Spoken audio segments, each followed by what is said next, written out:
नमस्कार। आज 19 अगस्त 2025 है और हम मुंबई में मानसून की जो ताज़ा हालत है उस पर थोड़ी गहराई से बात करेंगे।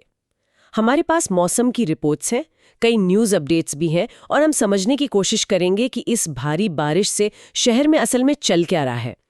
तो अभी देखें तो आसमान में बादल है, तापमान है करीब 27 डिग्री सेल्सियस। दोपहर और शाम में भी बारिश की उम्मीद है रुक रुक कर। तापमान शायद 26 से 28 डिग्री के आसपास।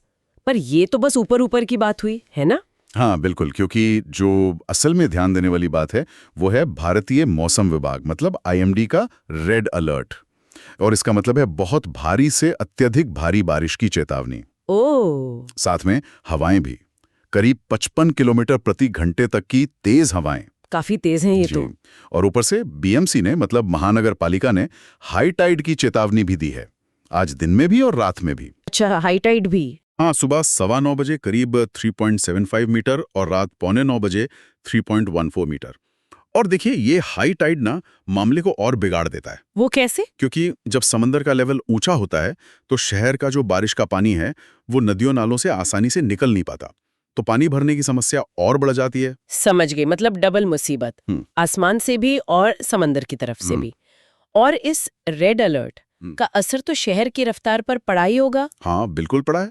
बीएमसी ने तो आज सारे स्कूल, कॉलेज, सरकारी और सेमी गवर्नमेंट ऑफिस बंद रखने को कहा है। सब बंद। हाँ, और प्राइवेट दफ्तरों को भी सलाह दी है कि भाई वर्क फ्रॉम होम कराओ, घर से काम करने दो। और जाहिर है मुंबई की लाइफ लाइन, लोकल ट्रेनें, उनका क्या हाल है? उनका हाल काफी मुश्किल है, खासकर सेंट्रल और हार्बर लाइन पर। पटरियों पर पानी भरने से ट्रेनें या तो कैंसिल हैं या बहुत लेट चल रही हैं। हालांकि रेलवे वाले कह रहे हैं कि कुछ लोकल चला रहे हैं। उनका एक नारा भी है, रुकेंगे नहीं, थमेंगे नहीं। पर जमीन पर यात्रियों के लिए तो काफी परेशानी है। सही बात है। ट्रेनों के अलावा हवाई सफर का क्या स्टेटस है? विजिबिलिटी तो कम होगी ही। हाँ, आपने सही पकड़ा। भारी बारिश और कम विजिबिलिटी के कारण 250 से ज्यादा उड़ानें, आप सोचिए 250 से ज्यादा, इतनी सारी? या तो लेट हैं या फिर रद्द ही कर दी गई हैं। एयरपोर्ट पर काफी मतलब अफरा तफरी जैसा माहौल है। और सड़कों का? मुझे तो डर लग रहा है पूछते हुए। सड़कों का तो पूछिए मत। गोरेगांव, अंधेरी, कुर्ला, वडाला, दादर, भायखला, कई इलाके हैं जहां से भयंकर ट्रैफिक जैम और पानी भरने की खबरें हैं। घंटों से लोग फंसे हुए हैं। उफ, पानी भरने की बात हुई है तो कुर्ला की मीठी नदी, उसका जिक्र तो आता ही है हर बार।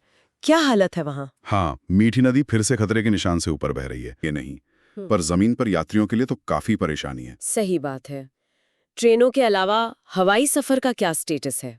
विजिबिलिटी तो कम होगी ही। हाँ, आपने सही पकड़ा।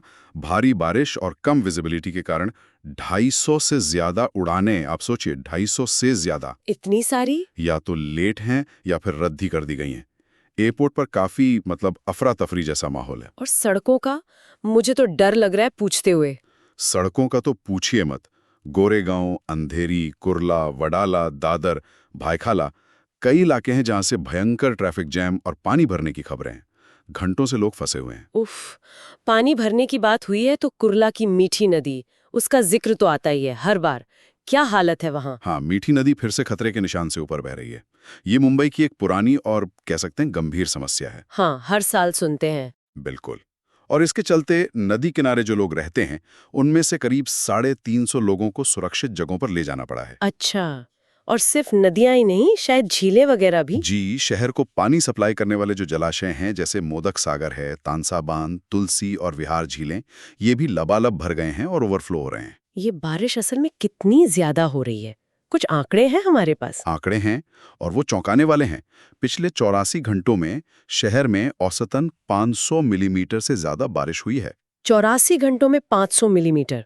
बाप रे। हाँ, और कुछ इलाकों में तो 24 घंटे के अंदर ही 200 मिलीमीटर से ज्यादा पानी बरसा है। सिर्फ मुंबई शहर में 8 घंटे में 177 मिलीमीटर बारिश दर्ज हुई है। ये बहुत ज्यादा है। वाकई बहुत ज्यादा। इतनी जबरदस्त बारिश, इसका कोई खास कारण बताया जा रहा है?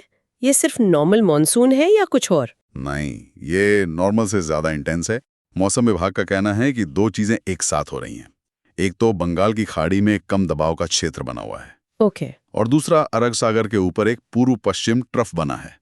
ट्रफ मतलब हवा में एक तरह का खिंचाव या कम दबाव का एरिया, जो नमी वाली हवाओं को अपनी तरफ खींचता है। अच्छा। तो जैसे दो तरफ से ताकत मिल रही है मानसून को, ये दोनों सिस्टम मिलकर मुंबई पर इतनी केंद्रित बारिश करवा रहे हैं। ये तो हुई मौसम की बात, लेकिन इसका असर लोगों पर भी तो पड़ रहा होगा। कुछ दुखद खबरें भी हैं। हाँ, दुखद खबरें भी आ रही हैं। पूरे महाराष्ट्र में बारिश से जुड़े जो हादसे हुए हैं, उनमें अब तक 7 लोगों की मौत की पुष्टि हुई है। ओह, ये बहुत दुखद है। और किसानों के लिए भी बहुत बुरा है। अनुमान है कि करीब 4 लाख हेक्टेयर में फसलें बर्बाद हो गई हैं। ये बहुत बड़ा नुकसान है। 4 लाख हेक्टेयर। इसी बीच एक थोड़ी अलग सी खबर ध्यान खींच रही है। एक्टर हर्षवर्धन राणे ने कुछ अपील की है। हाँ, वो एक दिलचस्प बात है। उन्होंने लोगों से कहा है कि भाई आज घर पर ही खाना बना लो। अच्छा। क्यों? ताकि जो डिलीवरी करने वाले लोग हैं, उन पर ज्यादा बोझ ना पड़े और वो भी इस मौसम में सुरक्षित रहें। ये छोटी बात लगती है, पर दिखाती है कि कैसे शहर का पूरा सिस्टम डिलीवरी नेटवर्क तक तनाव में आ जाता है। हाँ, सही है। हर कोई अपने लेवल पे सोच रहा है। तो कुल मिला के मुंबई के लिए ये एक मुश्किल दिन है। रेड अलर्ट, रिकॉर्ड बारिश, ट्रांसपोर्ट ठप, नदियां उफान पर, लोगों को घर छोड़ना पड़ रहा है। बिल्कुल। आज की बातचीत से ये साफ है कि ये सिर्फ भारी बारिश की बात नहीं है। ये कुछ खास मौसमी सिस्टम्स का एक साथ आना है। वो बंगाल की खाड़ी का लो प्रेशर और अरब सागर का ट्रफ जो मानसून को इतना भयानक बना रहे हैं। और ये स्थिति हमें सोचने पर मजबूर करती है कि हमारा शहर ऐसी जो एक्सट्रीम वेदर इवेंट्स हैं, उनका सामना करने के लिए कितना तैयार है।